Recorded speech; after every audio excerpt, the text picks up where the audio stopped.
you see, to me, it's not even, it's a no-brainer. It's not even something to me. How do you get rid of Reagan from conservative? The blueprint for landslide conservative victory is right there. Why in the hell the so-called smartest people in our room want to chuck it? I mean, I know why.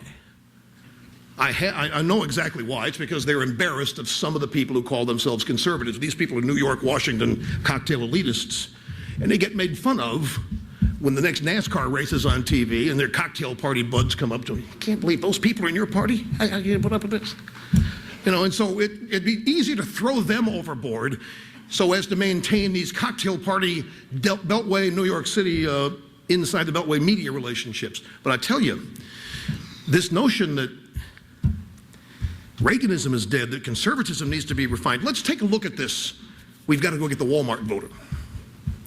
I opened my remarks tonight by telling the people watching on Fox who we conservatives are. When I look out at you in this audience, I don't see a Walmart voter, and I don't see a black, and I don't see a woman, and I don't see a Hispanic.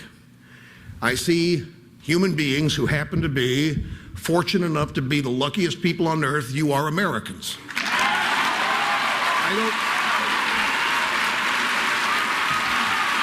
Conservatism.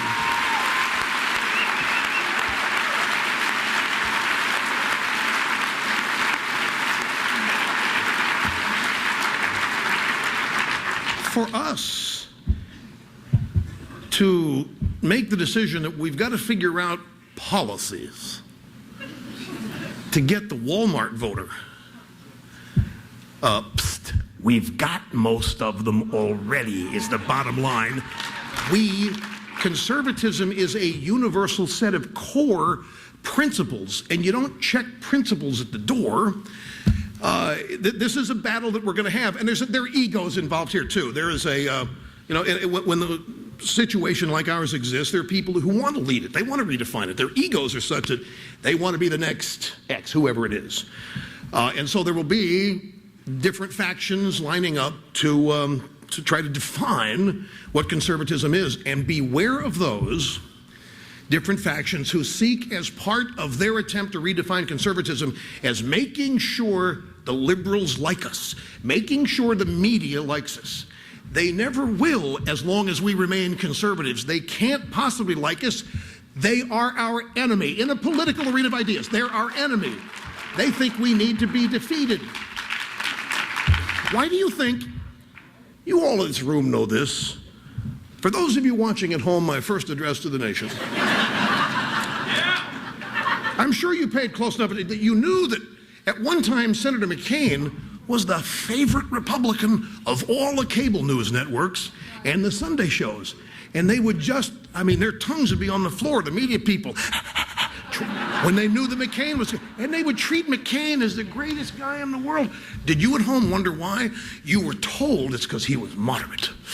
He was not strict. He was not an authoritarian. He was able to walk to the other side of the aisle. He was able to get along with the enemy.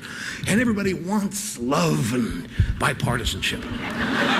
That's not why they invited Senator McCain. They invited Senator McCain because he happened to be the loudest at criticizing his own president and his own party, and that's what they want, is people from our side. And there will be factions in our movement, folks, who are going to make an effort to say we have to grow. We can't stay stale. I think I heard the term used the other day.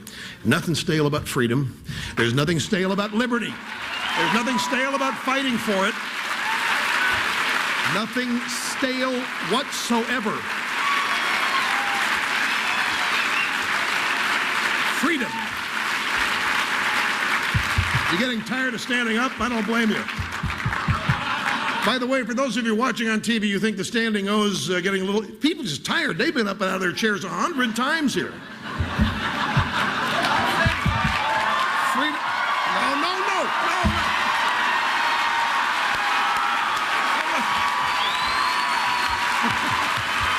Give it up.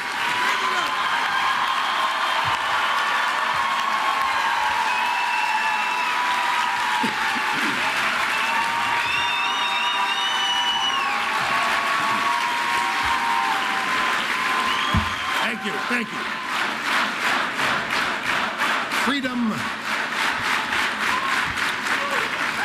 Freedom is the natural yearning of the human spirit as we were endowed by our Creator.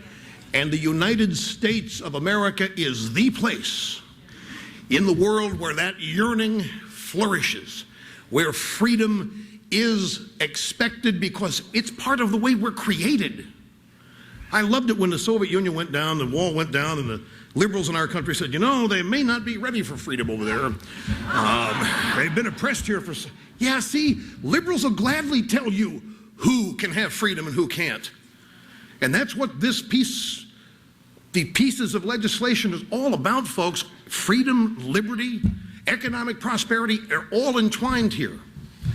We're going to have to, as a conservative movement, understand that our job, after we come to an agreement among ourselves, which shouldn't be hard, but it's going to be difficult because the people who think they're smarter than everybody else are going to be out there forging alliances with people that try to make themselves look like the new power brokers, and they will become the spokesman, by the way.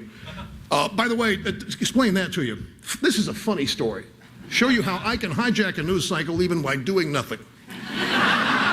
The Tuesday before the inauguration, President Bush invited me to the Oval Office for lunch. And it was on and off the record, some of the conversations. And he brought out, interesting at the end of it, my birthday had been the day before, he brought out a chocolate birthday cake, a microphone, and stood beside me with Ed Gillespie and sang happy birthday, and the White House photographer taking pictures. It was just, wish my parents were alive. My parents wouldn't believe my life. You know, they came out of Great Depression. They didn't think this was possible for somebody who did not go to college. And even for people who did, they didn't think this was possible. Life has changed so much for the better in this country. That's why I cringe when I see what is in store. So as I'm flying home from lunch, I'm watching television, and I see that the word has leaked out that Obama is hosting a dinner with conservative media pundits at the home of George Will. And I said, wonder who these people are.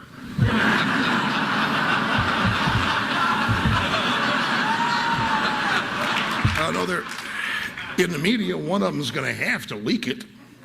Sure as heck, one did. Now, we all know who were there. They were, and let's see, I can't remember all the names, so I want to mention any, but let me tell you what Obama's purpose. Does anybody really think that Barack Obama had dinner with a bunch of conservatives hoping they would change his mind? Hell no. His purpose, and his purpose really wasn't to change theirs. His purpose was to anoint them as conservative spokesmen. These are the people that Obama's willing to break bread with. Some of the people there happen to be the people who think the era of Reagan is over, who believe that conservatism needs to be redefined. Of course Obama would try to lure them in. Well, all of a sudden, I get home about 5 o'clock, and my email is jammed with questions from reporters. Is that why you took the day off today? Is that why you're not on the air? Is that why are you going to dinner with Obama? By the way, I left out a crucial part of the story. I had, was this a Monday, Kit? This was a Monday. No, it was a Tuesday. And I had forgotten to tell my audience I was going to miss the next day. And I signed off my show saying, I'll see you tomorrow. And that's the last thing I said. And my staff reminded me, no, you're not going to be here tomorrow. Oh, I came up with the plan that the guest host the next day would say I was called out of town to Washington at midnight the night before. So just an innocent little trick on the radio audience. Everybody picked that up and thinks I'm invited to the Obama. So those people that were invited to it got less coverage than I did, and I didn't even know about it. So it was fun.